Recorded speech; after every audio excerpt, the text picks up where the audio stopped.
Hey everybody, welcome back to Premium Picks. Today we are going to break down UFC Fight Night, Gilbert Burns versus Sean Brady. Before we break it down, I'm just going to quickly apologize. I know we missed a week.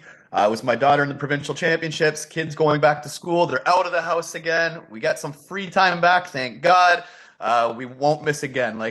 Baseball season's over, everything's over. We're fully dedicated to this, and we're here to make some money. And let's break down this card. First fight of the night, we got Zygmontis Ramaska versus Nathan Fletcher. Ramaska 9-2, best described as he's a striker, hits hard, he can crack. He's also quite hittable, and he has been rocked before. And I kind of see that happening here. I think it wouldn't shock me if he's getting the better of Fletcher early, but I think at some point he's going to get cracked. And I'm leaning towards Fletcher here. Now, Fletcher, I wouldn't say he's a specialist at anything, but I think he's the tougher athlete here. I think he's going to be more of the ball of energy, more pressure, more tougher, more durable. I just think at some point, even if he's eating it a little bit early on, he's going to land a big shot and turn the fight around. And I'm going to lean Fletcher here, possibly even to get a finish late. But regardless, I think it's actually a fun fight to open up the card. I think a lot of people don't know who these fighters are. A lot of people might miss this fight, but I think it's actually going to be a pretty good one. What do you think? Fight's lined properly, I'll tell you that much. It should be like close to a pick 'em the way it is. Zingamantis, striker, powerful, a little sloppy though sometimes. Fletcher, grappler, um, likes to get the fights down. I think that's where he can win this because Zingamantis is known to have kind of like suspect takedown defense, to be honest with you. And from the tape I saw, these guys are quite young and the tape is quite green, if you know what I mean. You get to see the stuff from inside the tough house, and there's a few regional fights other than that. And anyway, I don't know, man. This one's tough to call. I like Zingamantis as the finishing equity side of things, and Fletcher more of the decision kind of guy. The fight was pulled a couple weeks ago because of Fletcher. I don't know if there's any like, long-standing effects of that or what the actual I can't find out what actually happened to him or what was the deal. Both guys were coming off of injury, so maybe it was just a slow recovery. Um, my pick was Ziga Mantis in that for that one, and I'll stick by it because early on in his career he showed that he was competent on the ground, and I think he is the better striker here. And the odds have tightened actually from where it was because when it was lined the first time it was plus 140. Now it's lined at plus 110, so I'm gonna stick with my pick. Yeah, right on. Moving on, we got Andre Petroski 11-3 versus Dylan Budka 7-3. These odds are extremely out of whack to me. They don't make sense. Petroski is basically a 3-1 favorite.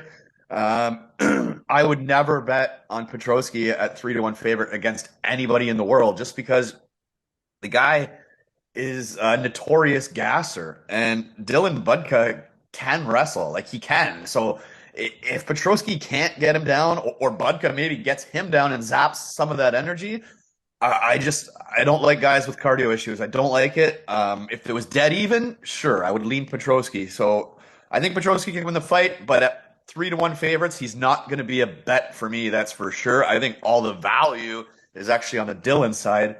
But I just don't think it's a bettable fight for me. It's dogger pass for me. Dogger pass for me. I don't like Petroski at 3-1. What do you think? I don't trust Petroski at 3-1, but I think he's good in this fight, to be quite honest with you. I've seen Petroski's a lot. He likes his wrestling. He likes to take guys down, but he also knocked himself out trying to take down Jacob Malkoun a couple fights ago, right? So he's not trustable, but he does take guys down. And yeah, cardio issues. Yes and no, because he is tired, but it's not a death gas, and he is able in those fights where he looks tired and huffing and puffing. He still finishes Michael Gilmore in the third round. He still finishes other guys of low caliber in the third round, and that's where I throw Dylan Budka. Low caliber. He's the same as a Michael Gilmore, same as those guys. Now Dylan Budka tried to wrestle fuck Cesar Almeida and didn't do a good job because he gassed out in the second round. And I know he took that on short notice and whatnot, but it's not like he threw a shit ton of strikes while he did have Cesar Almeida down for pretty much that first round. One strike, two strikes, significant strikes, I think, in that fight. So Dylan Budka hasn't shown me anything that he can beat Andre Petroski has also got the better guys on his resume. He's got the more experience in UFC, and I don't know how much this fight's going to actually stand on its feet. So I guess he has more power and better striking, but that's debatable at best. But I think this will go on the ground, and I think Petroski is stronger. And he's shown that even if he and Dylan's gas was a sort of a death, like he death gassed in that second. He was so tired against Cesar Almeida in that second round. I know Petroski tires. I'm just no denying it. But he still goes for it and he has heart. So Petroski it is for me. Right on. All right, moving on. We got a fun fight. We got Jacqueline Amorim, 8-1 versus Vanessa Demopoulos, 11-5. Um, I have won a lot of money on Vanessa Demopoulos. I've picked her so many times in so many spots, and she's won for me quite a bit. And I've been sweating every single time because every time you could argue she lost those fights, but judges seem to like her. She has a knack for making fights extremely close, and for whatever reason, she just seems to get the nod in those close fights. The problem here is Jacqueline hits very hard, and she's an absolute grappling wizard. Like I think she's going to take Vanessa down and submit her personally. She did have one fight that is definitely scary. The one she gassed hard and she lost. I think it was Sam Hughes, was it? News. Yeah. Sam Hughes, yeah, she gassed hardcore. So obviously that's always going to be in the back of your mind. But she rebounded nicely last fight. And I just think there's just a massive gap in skill. Like I just think she's so much more skilled than Vanessa. I think she's got that. She's way more dangerous. All the finishing side is on her. I think she's the harder hitter, the way better grappler. The only way she loses this fight is if she gasses. Is that possible? Sure. Obviously, it's possible. It's happened once before, but I'm going to say she does not gas here, and her skills are just way too much. So I'm going to be on the Jacqueline side. I've parlayed her a couple times, and I'll be looking to see what that sub comes in at. It's probably out now, actually. What's the submission line? It is plus 300. Plus 300? Yeah. Minus 300 favorite is a plus 300 on the sub? Yeah. I'll definitely stab that one as well then. But I'm on Jacqueline. What do you think? I think the dogs bark this card. I like Demopoulos for a couple of reasons. One, Jacqueline's minus 300, and I can't trust minus 300. Two, people say Demopoulos has bad takedown defense, but if you go look right into the record, it's Marotte that took her down 5 out of 6 times. And other than that, she hasn't been like wrestle fucked on the ground very often. And Marotte lost that fight to her on top of that too, right? So now, striking wise, yeah, Amorim hits hard, but her striking sloppy. Demopoulos has those little Tyrannosaurus Rex arms, but she comes forward, always forward pressure. And Jacqueline, I think she can break the forward pressure. Now, her wrestling, I was looking back at it, several fights. It's nothing special, right? I mean, she got Sam Hughes down and she couldn't finish Sam Hughes in the first round and she tired herself out. And then what happened? And then she didn't get down Corey McKenna. Corey McKenna took her down and out grappled her. You know what I mean? So, and then she only got down, what's her name? Montserrat Ruiz one time. And she finished her on the ground, but that was more of like a roll into a Mackenzie Durden finish rather than take her down and kind of. And I think Demopoulos is a BJJ black belt, and I think she's tougher than some of the people that Amorim has fight, kind of along the lines of Sam Hughes. They're almost the same sort of fighter, except I think Demopoulos is a bit more skilled than Sam Hughes is in the sense that she can use her tools. So, like you said, I'm not betting that this fight isn't close. I'm betting that it gets to the judge and stripper guard actually holds true here. And yeah, plus 250, sorry, plus 240, minus 300. The odds are, it's too much for me to, I don't quite trust Jacqueline as much as you do. I hear you. I just think she's way more skilled. So like skill for skill, I don't know. I'm leading her, but hey, man, Vanessa's won me a lot of money before, so nothing would shock me here. But fair enough. Next fight of the night, we got Gabriel Santos 10-2 versus yizha 25-4. Santos is probably going to look to strike here, whereas yizha will want to take him down and submit him. A lot of people are betting against Santos in this spot. I think I like him. He's never been submitted, so I don't. I'm betting that he doesn't get submitted here. Of course, anything's possible. Santos has had some fights where he's looked fantastic, and he had some after those good fights where he didn't look the greatest. So it's a tough one to pick. I think it should be at least an exciting fight. I think they're both going to come forward. I don't think it will be boring or slow pace. It should have a good pace, good fight. My pick is going to be Santos, but I will not be betting this fight. What do you think? I think Santos is the better striker, but I do think he likes to employ the ground game. And let's say he's had a hard road in the UFC. I mean, first fight against Luan Murphy, that's a tough fight to come first to. And it was a split decision. A lot of people says that he could have won that fight because he took down Luan Murphy 5 times, man. He had a decent amount of control. He got outstruck though. I mean, just 90 to about 70.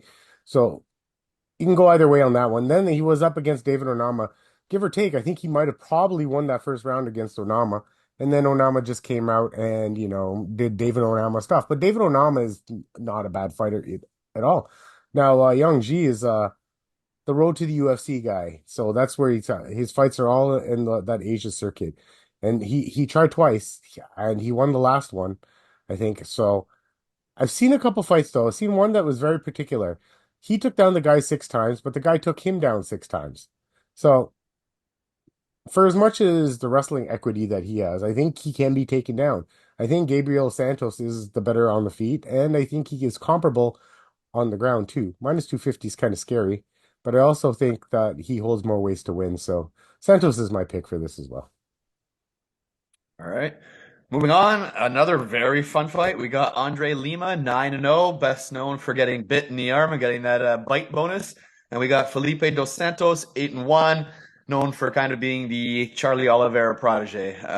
He's obviously that team shoot the box, got the blonde hair, likes to come forward, very, very aggressive. Obviously believes in himself. He's a tough guy. A lot of people are on the Dos Santos side. Almost everyone I've talked to, they're all on Dos Santos, and I find myself leaning Lima. I just think that he actually is more technical. I mean, I find Dos Santos very hittable. He's very good. He's very fun. He had some great fights. Obviously, just fell short against some very, very big names. So, I mean, that holds more equity than wins over guys that you don't really know. But I just still think that Lima's going to be slightly sharper. I think he's not going to get hit as much. I don't know. I think I like him on the feet, and I don't think either are going to really employ too much wrestling. Like they're both competent grapplers, and Lima's shown he can be taken down quite easily. Like he did get taken down quite a bit in his other fight, but I don't think Dos Santos is going to employ a power wrestling game plan here. I think he's going to just fight like he always does, aggressive, straightforward. If it ends up on the ground, it ends up on the ground. He doesn't care. That's fine. But I don't think he's going to necessarily shoot. I think I like Lima to be the slightly crisper striker, to be honest. And I know that I'm probably alone on that pick. Seems like everyone's on Dos Santos, but I am going to pick Lima. What do you think? I think the odds are a little wide here because I don't think either one of these guys are going to try to take each other down. To beat Dos Santos, you got to take him down. To beat Lima, you got to take him down. I think this is going to be a kickboxing match. Lima is the crisper technical kickboxer. However, if you look back at his record and the amount of significant strikes in these 3 round decisions, like when he got DQ'd, it was only he only thrown 30 and was getting outstruck by Severino. He only threw 51 against Mitroposo. He only threw 61 in his White Contender Series fight. And Those like are guys holding him against the fence, though. uh, he was at range against that guy in the Dana White Contender Series fight. That guy was a ball of energy if you watch that fight. So I don't know, man. And Mitroposo, he had him killed. But the problem is, Buddy's limping on one leg and he had no finishing, like no fire to finish this guy. At least with Dos Santos, I'm getting volume. And that's where I think that's the only thing that I think is the factor that's kind of making me lean to Dos Santos is I think he's a competent striker with more volume. And I mean, Lima might be the crisper striker, but I just think it's going to be 2-1, 3-1 when it's coming back at him. And Dos Santos has shown he can throw 90 to 100 strikes in a fight. Lima doesn't want to do that. If you kind of look at him, he starts to gas as these fights go down to the third round. So if he's slowing down because he's pacing himself, what if you push the pace on him? That's what I'm saying. So Dos What are the Santos is odds right? pace. What's that? What are the odds right now Minus 175 plus 150. for who? Lima. Lima's the favorite? Yeah, by a lot. Oh shit! I thought Dos Santos was the favorite, to be honest. No. Okay, well, I think it's gonna be a fun fight. Fun fight for sure. All right, next matchup, we got a massacre. We got Isaac Dulgarian, 6-1 versus Brandon Marotte or Marotti, 8-2. Dulgarian, obviously disappointing, gassing kind of loss last fight. I think he learned from that. I think he's going to be out to put on a statement performance here. Problem is, his odds are way too wide to play. But I think he smokes Brendan here. What do you think? Yeah, he smokes him. I don't have much to say about this fight. Like he's gotten beat everywhere. He'll probably take him down and pound him out. But like round one finishes minus 180. Bulgarian has 1,001 round finishes in his career, so I don't see how this goes past one round. Maybe I'm wrong, but yeah, there's nothing for me to break down here. All right, moving on to the main card. If you haven't already, please like, please subscribe. We do appreciate it. Strange opening fight on the main card. We got Rongzhu 25-5 versus Chris Padilla 14-6. Uh, strange fight. I don't know if I would necessarily. Sorry, I'm a little bit sick. I don't know if I would necessarily be overly confident in either guy. Padilla's been around the block. He's been around a long time. I know he only has 14-6, not a ton. Doesn't seem like a ton of fights, but he has been around forever. He's well rounded. He's not dangerous at all. I think he's going to look to grapple here, but I'm not overly sure how successful he's going to be. Rongzhu is the younger, stronger, physically stronger fighter here, and he's going to be looking to punch Chris out. I'm on Rongzhu. If Chris can make this a grind, and like for Chris to win, it's going to be a boring fight, and I don't want to root for a boring fight, so I'm going to root and pick Rongzhu to beat up Chris, but it's not a fight I'm confident in to bet. I wouldn't bet it. What are you thinking? Man, Rongju, buddy, that guy. He had his first hit in the UFC, and he got tapped out by Ignacio Bahamondes. He's got taken down in his last two fights multiple times. Chris Padilla is not a world beater, but if you watch that fight against Lon Top's a pretty decent striker, but this guy has pretty decent timing on his double legs or his takedowns, right?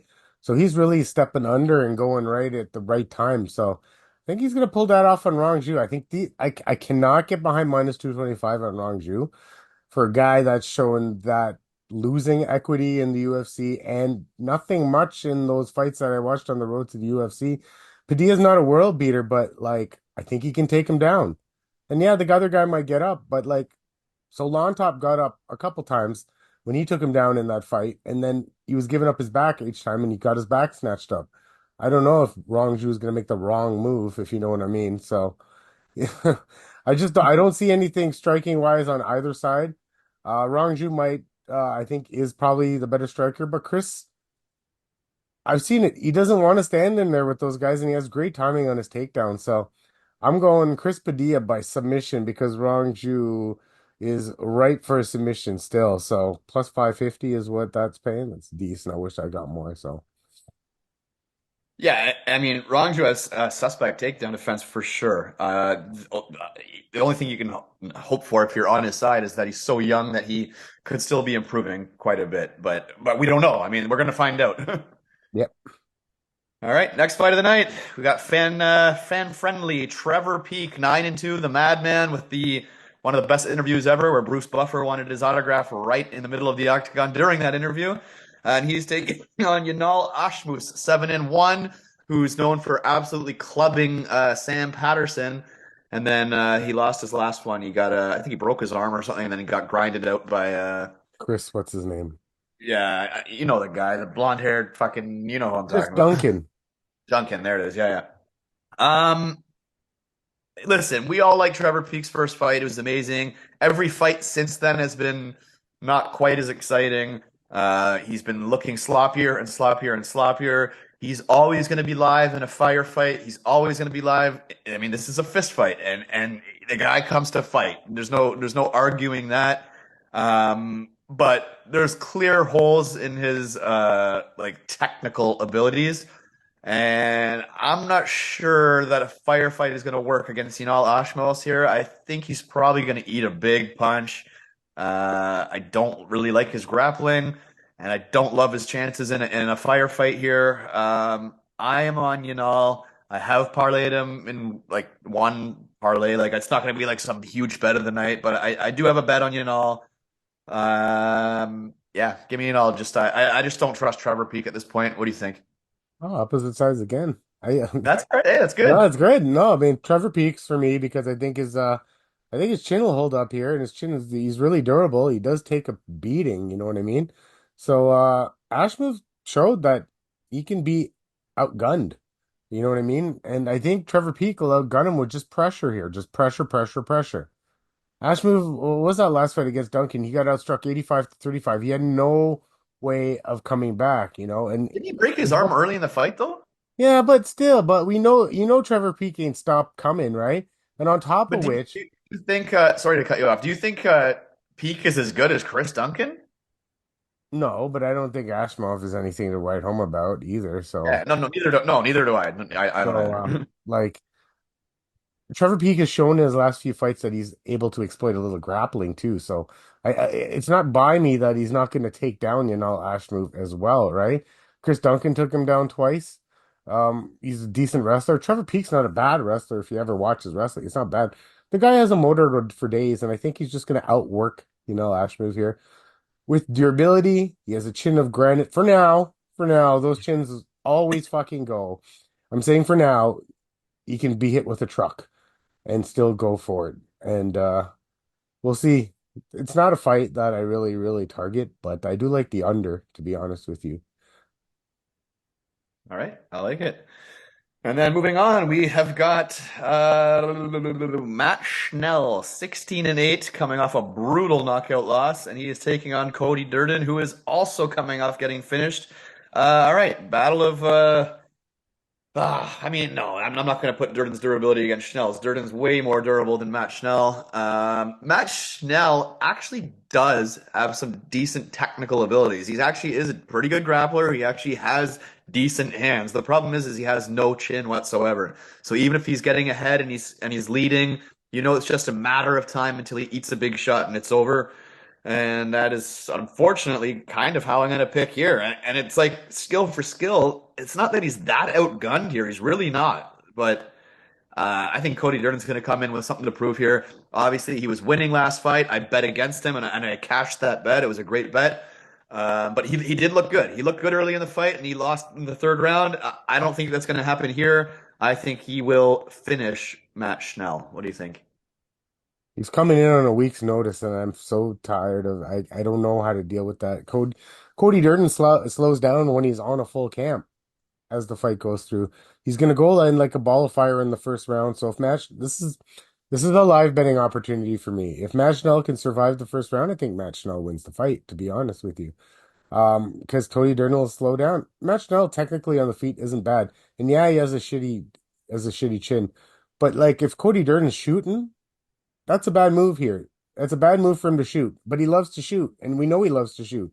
And there's not a fight where he doesn't shoot, right? So he shoots here. I think it's a bad move because I think the gas tank, it's not as good as people think it is. And coming in on such short notice, I don't know, to save the fight. That's so technically I think he is a great wrestler. He does like to grind guys out.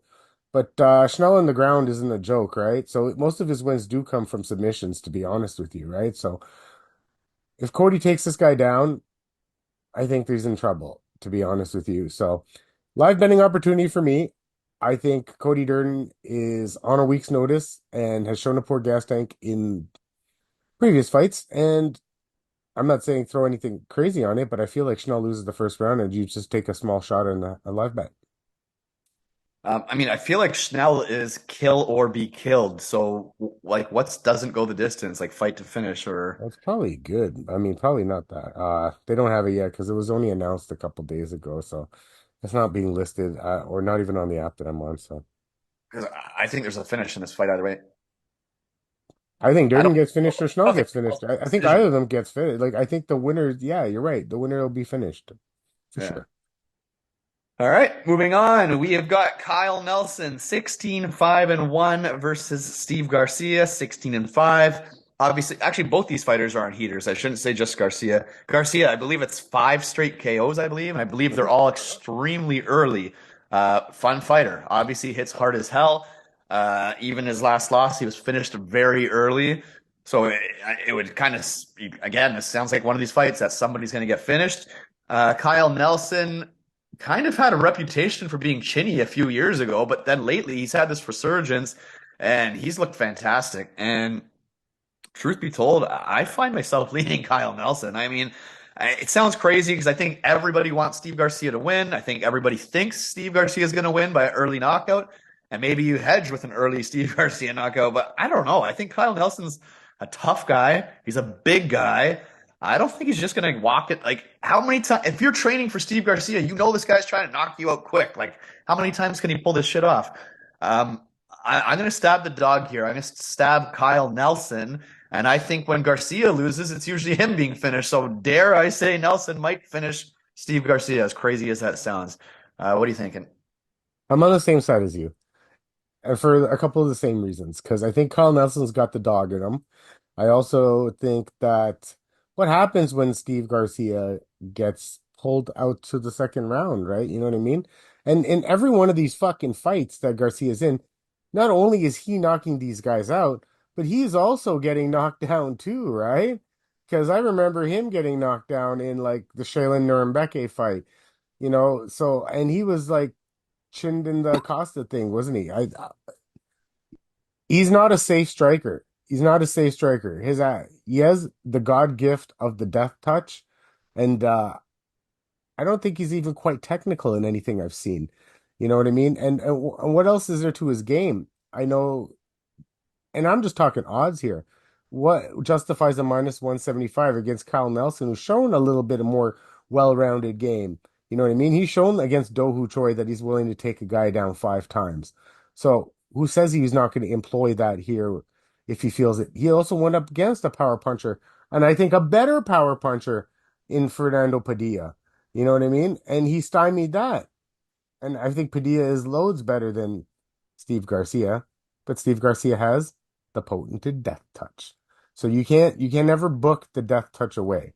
I do lean Kyle Nelson, and if you really want to be like really safe about it, maybe going on a live bet again after the first round, because I think the punches of Steve Garcia will lose some steam after the first 5 minutes, to be quite honest with you as well. So Kyle Nelson, based on his durability, based on his IQ, and based on his toughness that he's shown now from before. So yeah, I'm on the Kyle Nelson side too. All right, we agree on one. Yeah. All right, moving on to the co-main event. We got Jessica Andrade, uh, 26-12 versus Natalia Silva, 17-5-1. Whole world's on Natalia Silva, probably pretty understandably. She's been quite dominant in the last little while. A very quick striker. Sorry. Very, very quick striker. I actually find her, like, as much as we all love strikers, I kind of find her a little bit boring personally.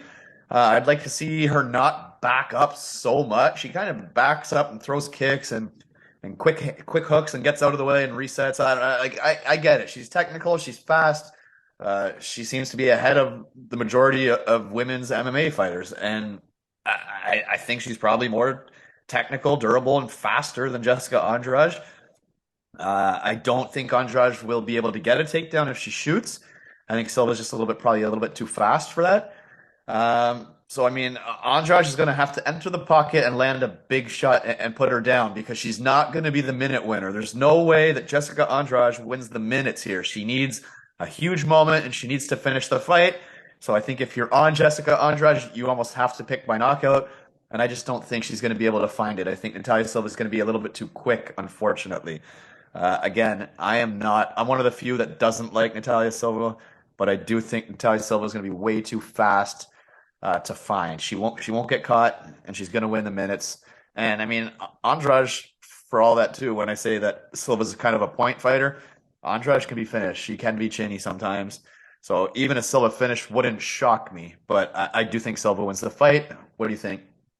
I think Silva wins the fight for being the younger, faster fighter.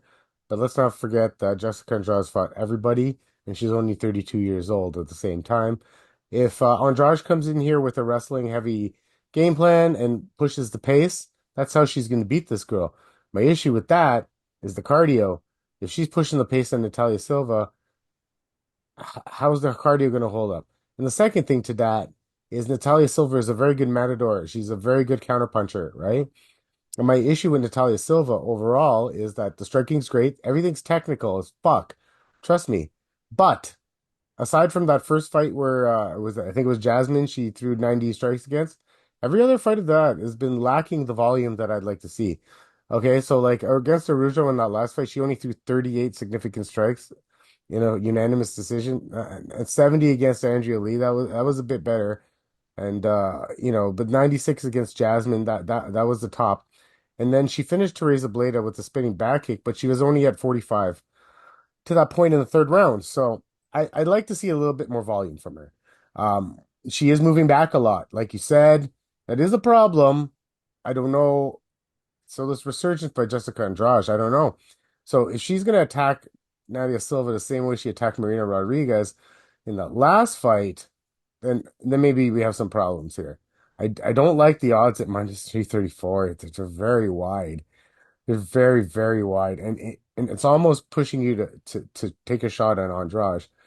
I think, but I think Natalia Silva is gonna matador the bull. So I don't like the odds. Maybe Natalia Silva by decision because that's the way she does it. But that's getting it to plus 105, which isn't bad. Jessica Andrade probably loses a decision here. All right. And moving on to our main event, we have got in this fight definitely the fan favorite, 22-7 Gilbert Burns, and he is taking on Sean Brady, 16-1. I think there's a lot of Sean Brady haters out there, and I kind of find myself in that boat too, to be honest. I mean, I am on the Sean Brady side. Full disclosure, I am.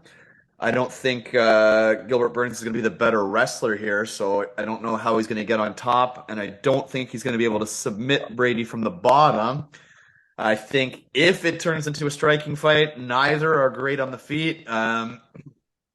Gilbert Burns probably hits a bit harder. He's probably a little bit better. I mean, Sean Brady looks pretty bad on the feet, but I also think Sean Brady is probably the more durable guy at this point than Gilbert Burns. I think Burns can be wobbled quite easily.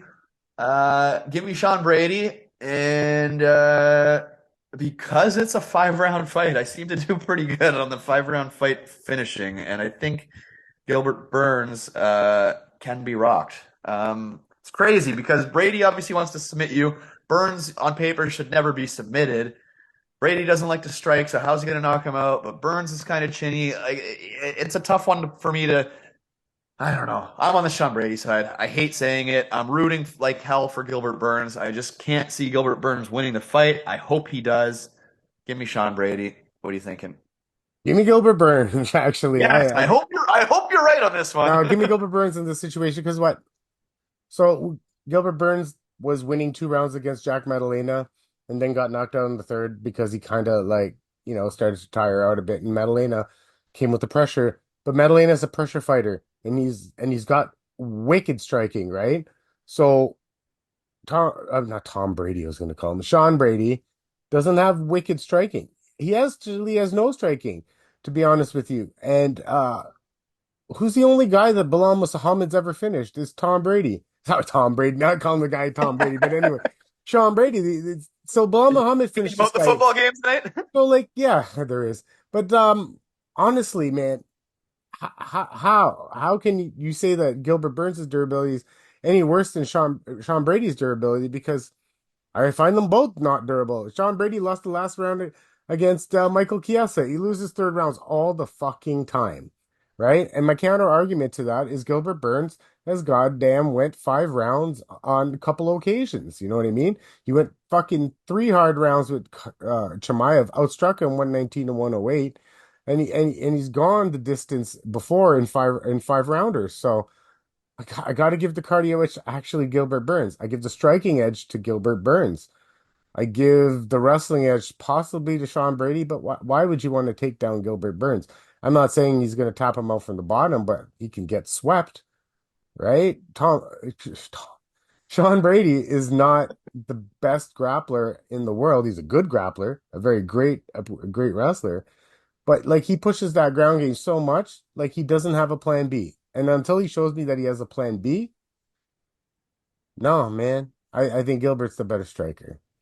I think if this stays on the feet, and it's 5 rounds, Sean Brady's going to tire. And I think Sean Brady's going to tire before Gilbert Burns tires. And even if they're both tired, I still give Gilbert Burns the heart because Sean Brady looks like shit when he gets tired. Michael Chiesa was rocking him like, and that's Michael Chiesa, right? Come on. So I don't know, man. I'm on the Burns side. It, it he throws more volume. He's fought better people, and yeah, that's it, man. I agree with everything you're saying. um, I just don't see how this fight stays on the feet. Like they both want to get it to the ground. I mean, Gilbert Burns was beating Jack Della Maddalena by taking him down and being on top. Like he did. He was getting the takedowns. Yeah, but who are the Uh, guys that are taking down Gilbert Burns? I'll go through the list. Kamzat Chimaev, Damian Maya, well, Damian Maia's not a good wrestler. Michael Pozaris this is back in the day when he was at 155, but the tractor was pretty good. So these are the guys taking him down. Big fuckers like are taking him down. Blast doubles. I, he hasn't been taken down like he didn't get taken down by Bilal Muhammad. He didn't get taken down by stupid ass Neil Magny. He didn't get taken down by Kamaru Usman. I mean, none of And, those guys tried to take him down and though. but why? They could have taken them so easily. Why would they try? Because he's a Brazilian Jiu-Jitsu world champion. But I Yeah, think so Sean. Sean Brady there, like that's great, but this guy's decisioning fucking Court McGee. Hey, And I hate Sean Brady. I I hate him. I think he okay, so let me put it this way. I don't think he finishes Gilbert Burns, and I think he gasses first. And I think he's the worst striker. I'm not agree. I'm not disagreeing, and I fucking God knows I want Gilbert Burns. I just think this is a battle of who's going to be on top, and You know I I don't think. parlay the main event anyways, right? So this is just gonna be Uh, a single for me. hey, truth be told, I don't even have a bet on the main event. I literally don't have a bet on the main event. I don't parlay the main event for the reason that if I win, I want to put something on something. So I always do it like this. That's just the way I do things, right? So, but hey, Hey, there you have it, guys. Hey, drop us a comment, drop us a like, let us know your most confident picks. If you have a parlay, throw it out there. Let me hear it. NFL tonight, A Train, are you on the Chiefs or the Ravens? I think the Ravens can win the game. It's a tough game to call, to be honest with you. I got a big bet on the Kelsey over though. So go Travis Kelsey, go Taylor Swift, Mr. Taylor Yard, Swift. yards or receptions? Yards. I got it at 55. All right, so I bet a small 50 bucker on 5 receptions or over. Yeah, I took that I took the 55. I got it at a good I got that at minus 110. So he's Travis Kelsey. It's game one against the Ravens. This is basically a playoff game to start off the year. So All right, guys, there you have it. We are back. We will not miss another week. We'll see you soon. Have a good one.